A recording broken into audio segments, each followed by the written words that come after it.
Quelle que soit la raison de votre rupture, il est hors de question, Yoko Tsabana.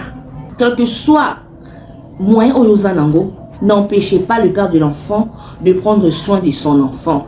Aimer son enfant, c'est aussi voir là où se trouve ses intérêts. Mais le père de son enfant, est capable de dans de très bonnes écoles pour que l'on ait la batou. Soit comme Moutou, aussi pour ton bien, c'est ta fierté. Mais on a ma boinaï.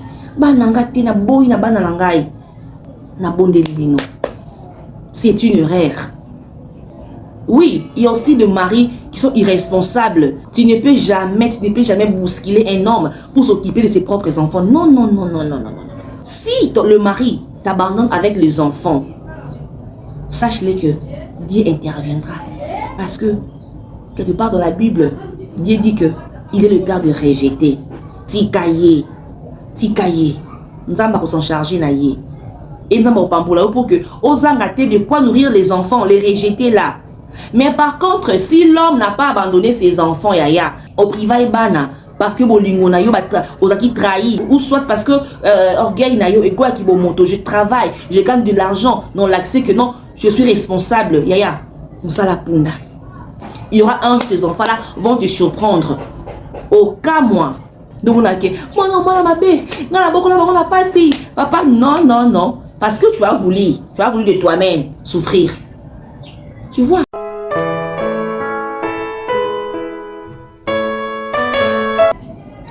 Salutations à toutes et à tous, bienvenue sur notre chaîne Gingombe Télévision. Nous sommes heureux de vous retrouver dans votre rubrique Conseil du jour, un rendez-vous dédié à l'accompagnement et à la réflexion et au bien-être au quotidien.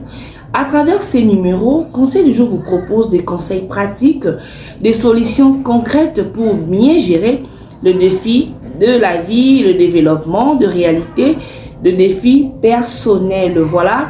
De maintenant, abonnez-vous, abonnez-vous, chers amis internautes, abonnez-vous et activez la cloche de notification pour rejoindre la grande communauté pour ne rien rater. Voilà. Aujourd'hui, Conseil du jour est là pour les filles mères. Les filles mères, les femmes qui ont fait des enfants avec des hommes et les relations et aboutissent à la mariage. Aujourd'hui, nous sommes là pour vous. Je constatais le Moko, il y a toujours des antécédents. Sur 100%, 80% de femmes au Babota la Bali et que la relation à Bango et qui n'a la mariage bazara toujours la relation moko ya bien té. Sur 100%, il y a que 20% des au monde que moi si moi Babota la Mobali, ba regarder la relation à Bango malam. Mais là 80% ils ont simba benda et kezongi. Maman, je parle plus aux femmes parce que ce sont des femmes qui ont ce problème. Les hommes vraiment, côté c'est nous les femmes qui ont ce problème. Maman, quelle que soit la raison de votre rupture, il est hors de question Yoko Tsabana. Moi na to bana na problème wana. Parce que l'enfant asa innocent, binomi balé boza utile na vie na ye. Alors rancune ni relation amoureuse ya yona papa koko tsaboko tsabana te. Mais malheureusement, c'est ce que nous vivons. Deuxième chose, madame, quel que soit moyen oyozanango, n'empêchez pas le père de l'enfant de prendre soin de son enfant. Kopé qui ça a été. Maman, atasoki ozwaka.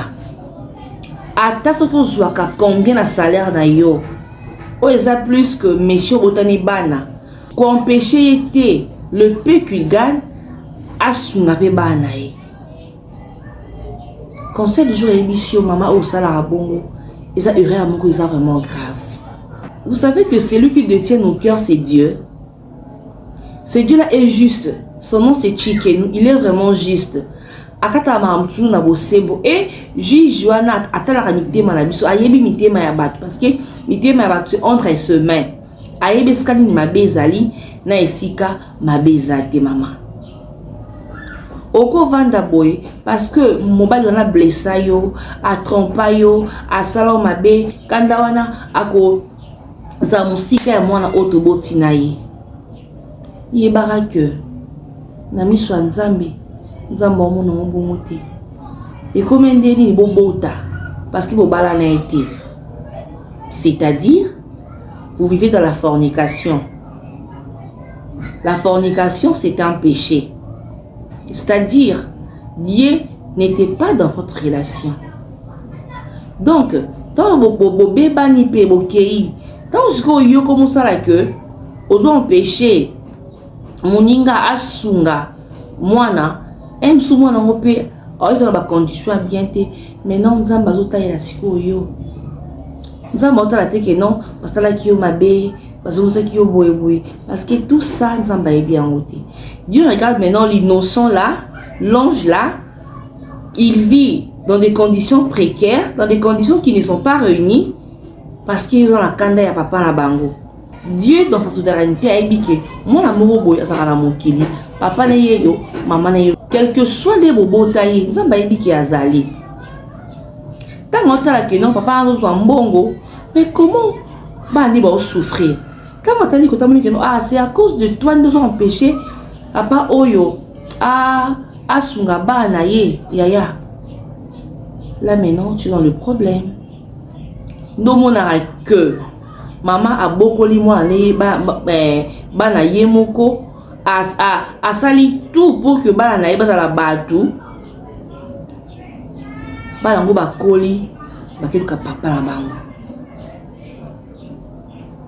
Balango ba koli bango moko ba luki sali makasi ba moni papa na bango en plus pe bolingo mbala moko affection mbala moko eye na sûr dans la famille na biso to e bakana mona moko bokola bu aluki papa na ye moko akomo kende kuna il y a une affection s'est développée ils vont beaucoup comprendre là ils arrêtent de salango parce que Dieu a yebi que papa wana na motema na ye ayine mwana nete. Papa na motema na ye aki na posa sunga bana na ye.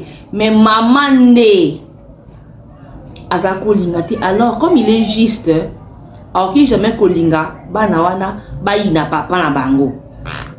Alors linga ngote, il est juste. Elle dit que le papa a le problème te.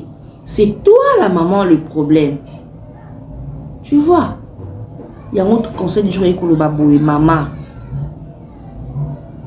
n'interdisez pas papa bana wana asunga bana na ye kope kisate.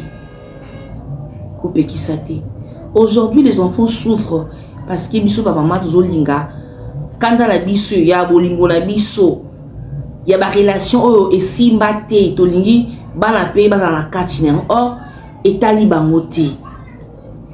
Nos échecs, ils avaient échecs na bangoté. Et ils ont leur vie, leur propre vie. Tout peut savoir espace, chère dame. Tout peut savoir dans son espace. Va vivre bien. Imaginez que tu es une mère battante. Tu te bats pour tes enfants. Jusqu'à ce que Ozo Bunda, au peut savoir atteint 50% en vie. Tu as félicité. Mais non. Si tu coopérais bien avec le père de tes enfants, comme déjà tu es capable de opérer ça bas non 50%, si le Messie est à 30%, est à 40%, tu vois que les enfants vivent une vie meilleure. Bon, t'as bien, bon, il y a bien, bon, là, t'as bien. Bon, ça le divertissement est bien parce que tu donnes 40-50%. Papa donne 40%, même 30%. Déjà une bonne chose. Le maman, donner à nos enfants l'espace. Aimer son enfant, c'est aussi voir là où se trouve ses intérêts. Au moins, moi, si nous soussou, même pas la mongo tangi sabana. Mais le père de son enfant, asa capable de tangi sabana wana dans de très bonnes écoles pour que l'on y balance à la batou. Soit comme Moutou, aussi pour ton bien, c'est ta fierté. Mais on a ma boinaï. Bananga tena boina banalangai. Chère dame, na bonde libino. c'est une erreur. Ozolona nanzela obuka malamuti. Oui, il y a aussi des maris qui sont irresponsables. Tu ne peux jamais bousculer un homme pour s'occuper de ses propres enfants. Non, non, non, non, non, non, non. Comme ça, l'angoté. Si le mari t'abandonne avec les enfants, sache-le que Dieu interviendra. Parce que, quelque part dans la Bible, Dieu dit que il est le père de rejeter. Tikaye. Nzamba s'en charger na ye. Et Nzamba opambola pour que ozangate de quoi nourrir les enfants, les rejeter là. Mais par contre, si l'homme n'a pas abandonné ses enfants, yaya, au privé bana, parce que bolingo na yo ozaki trahi, ou soit parce que orgueil na yo ego akibo moto, je travaille, je gagne de l'argent, non l'accès que non, je suis responsable, yaya, musala punda. Il y aura un jour, tes enfants là vont te surprendre. Au cas moi, donc on a que moi ma bé, papa, non, non, non, parce que tu as voulu de toi-même souffrir. Tu vois?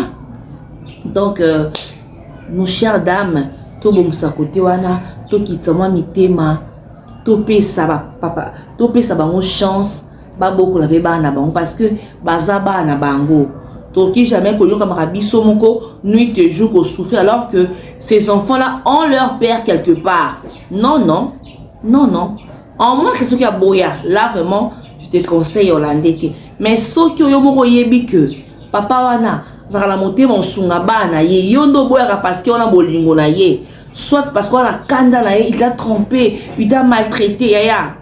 Ou soit parce que tu gagnes déjà ta vie bien ou bien la tina na été. Yaya, c'est ça erreur. Il est temps d'arranger. Il est temps d'arranger. Zoanyoso, tiango sima. Maintenant là, vois les intérêts de tes enfants.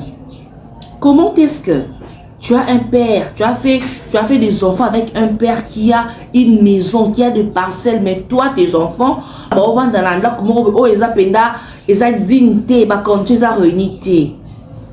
pourquoi? Pourquoi? Quelque part, c'est être aussi méchant. Comment tu peux faire souffrir le fruit de tes entrailles, madame? Ce n'est pas bien. Les mamans essaient un peu de mettre tout, de laisser tout en arrière et voir la vie du bon côté, surtout pour l'intérêt de nos enfants. Bon, méritez mieux. La prière de tout un parent responsable. Allez-moi dans les cahiers, ça la plus qu'il y ait. Maintenant, où yo comme empêcher moi à vivre bonheur naïe, c'est que aux empêcher moi la paix à vivre ma rêve naïe parce que moi azaramo na papa, azaramo na maman.